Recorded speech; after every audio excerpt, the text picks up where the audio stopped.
Oui, hello la famille, j'espère que vous allez bien. Moi, je vais bien, mais également, je vais pas bien parce que j'ai quand même lu quelque chose qui m'a brisé le cœur, mais je veux le partager avec vous. Donc, bienvenue sur votre chaîne Sarah Moussoundi et pour ceux qui ne sont pas encore abonnés, je vous conseille vivement de vous abonner, de partager, de liker, de commenter, car ici, c'est la bonne information. Celui qui n'est pas informé est déformé.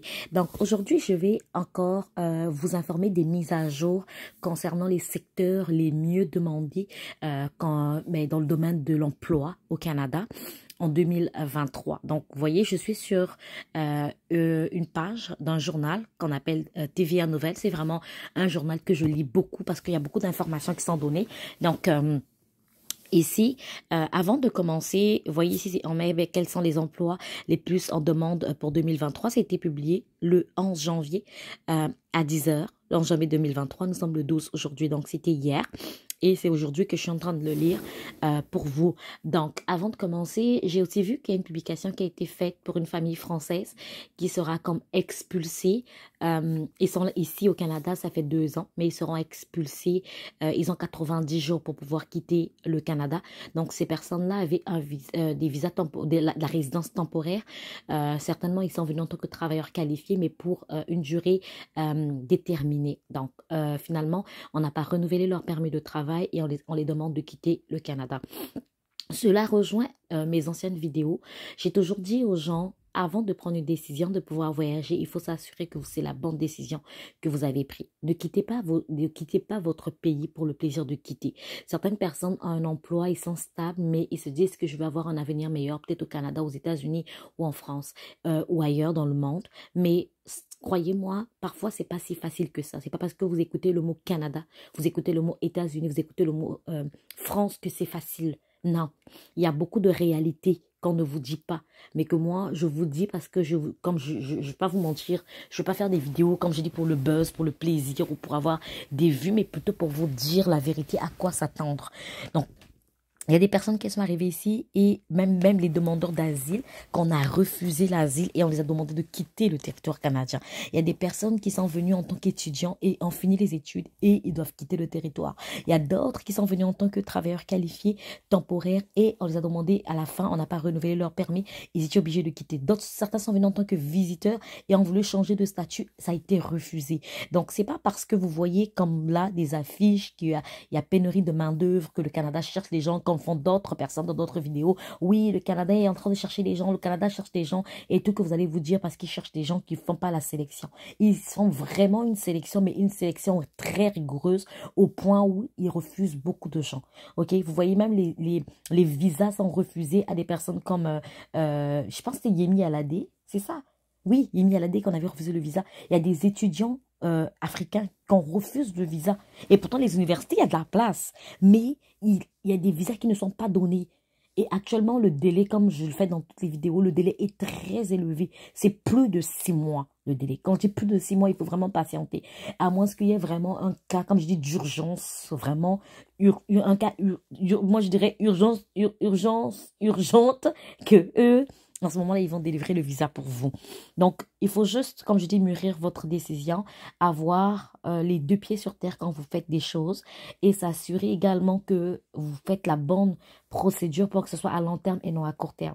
Ça ne sert à rien de pouvoir tout claquer, de venir dans un pays, je dirais pas seulement le Canada, je dirais ailleurs également, d'arriver dans ce pays-là pour tout perdre et pour repartir à zéro, pour repartir même pire que ce que vous aviez. Peut-être hier, vous avez un toit, mais vous avez vendu par exemple votre parcelle pour voyager et on vous renvoie, vous allez aller vivre pire parce que vous allez parfois pas avoir l'argent pour aller louer, vous allez aller vivre, je sais pas, encore chez la famille ou chercher où vous loger ou chercher encore un emploi. Ça serait plus difficile pour vous et c'est là que les gens font des avis et autres. Donc bref, là, je vais vous parler, donc moi ça m'a vraiment fait mal pour cette famille, mais là je vais vous parler des emplois les plus en demande pour 2023. Donc je vais lire l'article. Les secteurs de la technologie, des soins de santé et des services à la clientèle font partie des emplois les plus en demande au Canada en 2023. Mais d'autres postes qui nécessitent moins de formation académique et offrent de bons salaires sont aussi très recherchés. On va descendre ici.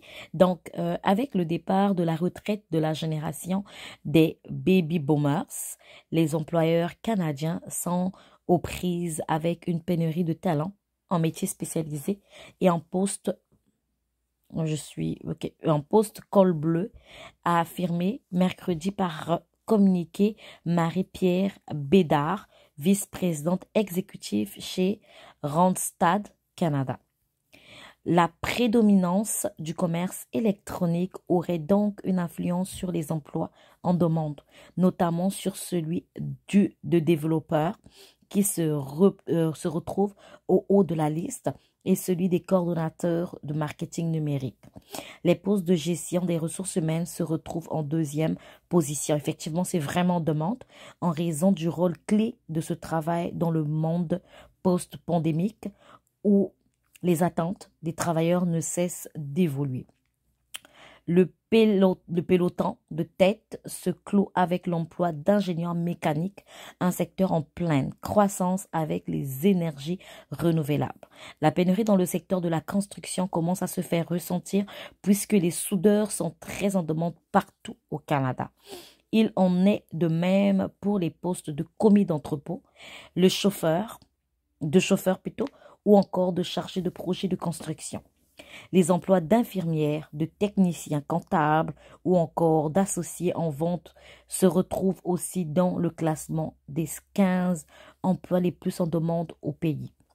Donc, les 15 meilleurs emplois qui ont été cités et les fourchettes de salaire sont là.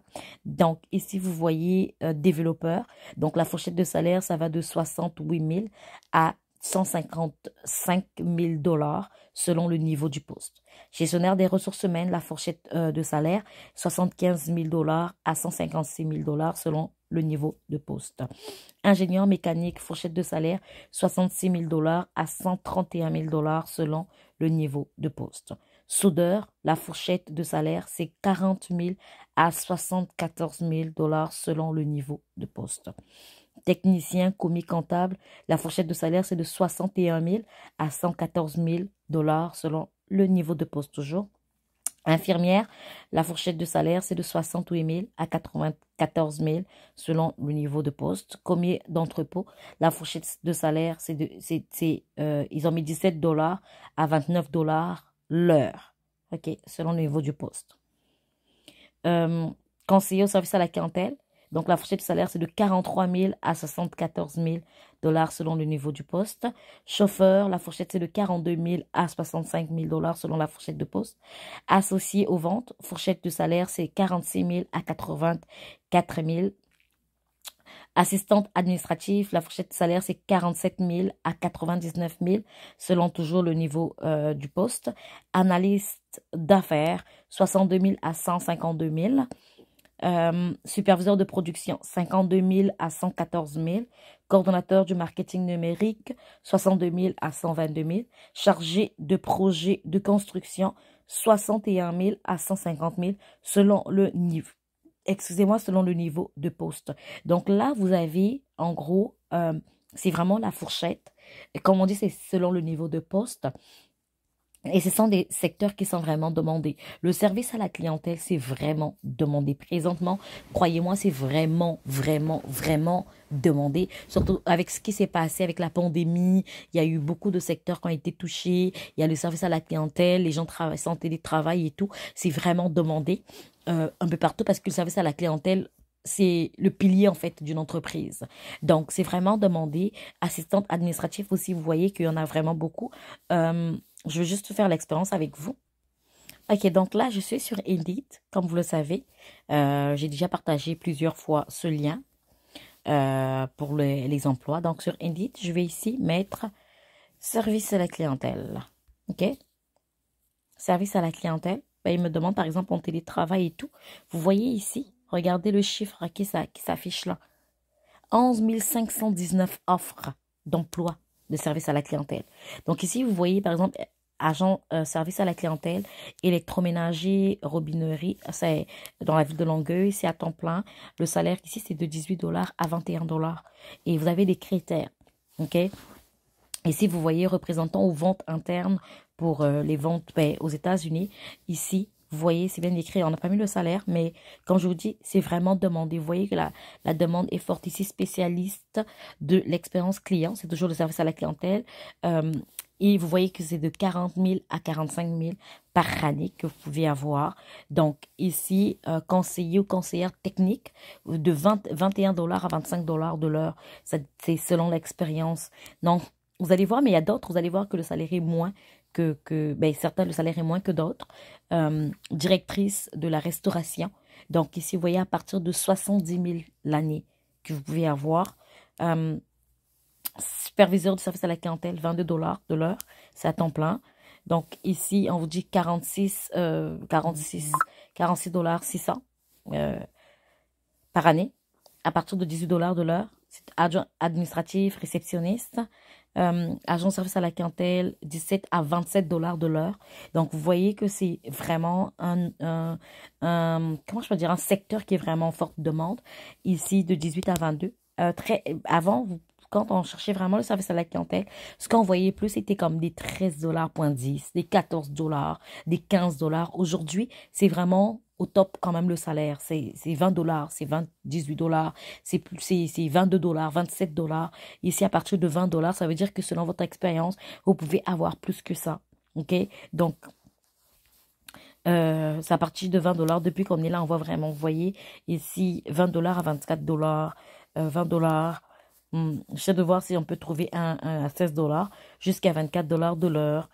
Surtout si vous êtes bilingue, ça c'est vraiment comme le meilleur. Ok, vous voyez ici par exemple conseillère à la vente, ok, donc 14,25 à 27,67.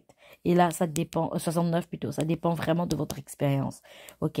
Donc, vous voyez que c'est quand même, c'est vraiment recherché. Et même si on tourne la page, vous allez voir que c'est vraiment un secteur qui est recherché. Tantôt, on a parlé de l'administration, ok? On va voir par exemple adjointe administrative. Ok, vous voyez que là aussi, 1339 offres. Et vous voyez ici que c'est vraiment recherché également. Entre 23 et 28 $ de l'heure. Entre 23, 67 et 28 $ de l'heure. Vous pouvez faire 48 000 à 53 000 francs, à 53 000 $ plutôt l'année. 20 à 25 $ de l'heure. 18 $ de l'heure. 20 à 25 $ de l'heure. 32 à 37 $ l'année. OK? 25 $ de l'heure. Donc, vous voyez que c'est vraiment 52 $ par an. Donc, vous voyez que c'est un secteur qui est vraiment, où il y a une forte demande. On a parlé de soudeur aussi. Je suis juste en train de vous montrer. Soudeur. Parfait. Vous voyez, soudeur ici, 22 à 26 $ de l'heure. Ça, c'est vraiment à Longueuil. Ici, vous voyez que c'est entre 26 et 35 $ de l'heure. OK. Soudeur, assembleur. Ici, c'est de 25 à 37 $ de l'heure. Soudeur. Donc, on exige au moins que vous ayez une expérience de 3 ans. OK. Donc, ici, soudeur, environ 194 $ par jour que vous pouvez vous faire, mais à temps plein. Donc, si vous faites ça fois 5 jours, ici 8 heures. Donc, ici, de 24 à 33,86 $. Donc, vous voyez que c'est jusqu'à 28 $ de l'heure. Ici, c'est jusqu'à 32,42. Ici, c'est jusqu'à 30 $ de l'heure. Vous voyez que c'est quand même, c'est un secteur qui est en forte demande, jusqu'à 35 $ de l'heure. Donc, vous pouvez avoir le salaire. Ça dépend, comme je dis, selon votre expérience. Vous pouvez avoir 25 et plus. OK? Ici, on n'a pas vu un soudeur. Ici, vous voyez, c'est de entre 28 et 32,80. 15. Donc, on n'a pas vu ici un soudeur qui gagnait, par exemple, 16 $. OK? Le plus bas qu'on a vu, vous voyez, c'est 21 $. Mais, ou 20 $, je pense, quelque part. Voilà, 20 $, c'est 48 ou 20 $. À partir de 20 $. Ça, c'est journalier, chantier, à partir de 20 $. Mais on n'a pas vu moins que ça pour un soudeur.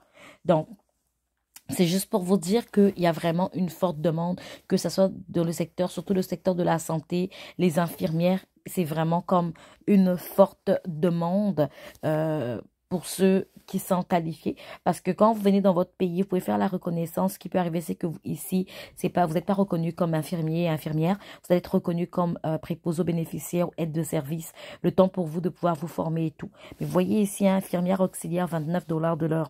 Donc, comme je dis, ça arrive 25, 29, vous pouvez arriver jusqu'à 30 $ de l'heure. Ben, je venais de parler.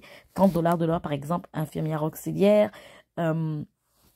24 $ de l'heure, 29,79, 28, ça dépend vraiment de votre expérience, ok? Donc, ici, jusqu'à 49,23 $ de l'heure. Ça, c'est coordonnatrice, coordonnateur des soins. Donc, vous pouvez gagner pratiquement 50 $ de l'heure, là. C'est pas un petit salaire, là. C'est vraiment un gros salaire, ok? Donc, si vous gagnez 50 $ de l'heure, que vous travaillez, je pense que ici, on voit que c'est jusqu'à 70 $ de l'heure. Okay. Selon l'expérience, on parle vraiment d'infirmier, infirmière, et c'est selon l'expérience. C'est pas moi qui écris, hein, vous êtes en train de lire avec moi. Ok, salaire en région entre 42 et 70, salaire entre 38 et 52 pour le Grand Montréal. Donc, vous voyez quand même la différence quand vous êtes en région.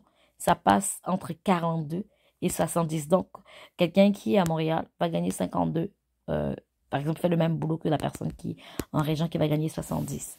Donc, c'est juste pour vous montrer. Si vous avez des questions, n'hésitez pas à me poser des questions. Je tenais à faire cette vidéo pour vous montrer un peu les emplois qui sont les plus recherchés au Canada pour 2023. Il y a d'autres endroits, comme on a dit, qui peuvent demander moins d'expérience, comme le service à la clientèle et tout. Mais le mieux, c'est d'avoir des qualifications et d'avoir de l'expérience quand vous postulez. Ok, parce qu'ils vont plus miser sur la qualité que la quantité. Ils vont plus miser sur... si vous postulez, vous n'avez pas d'expérience, c'est quelqu'un qui a de l'expérience. En tout cas, c'est la personne qui a de l'expérience qui va être prise, mais vous allez comme patienter. Ok, vous serez comme le dernier choix. Ok, donc il faut juste comme vraiment faire le mieux pour avoir de l'expérience afin de pouvoir appuyer également votre CV. On se dit à très bientôt pour une autre vidéo. Partagez, likez, commentez. Il y a des questions, n'hésitez pas à me poser des questions. Je répondrai à vos questions si ce n'est pas déjà fait, bien sûr, dans les différentes vidéos. Merci pour votre fidélité. À très bientôt. Au revoir.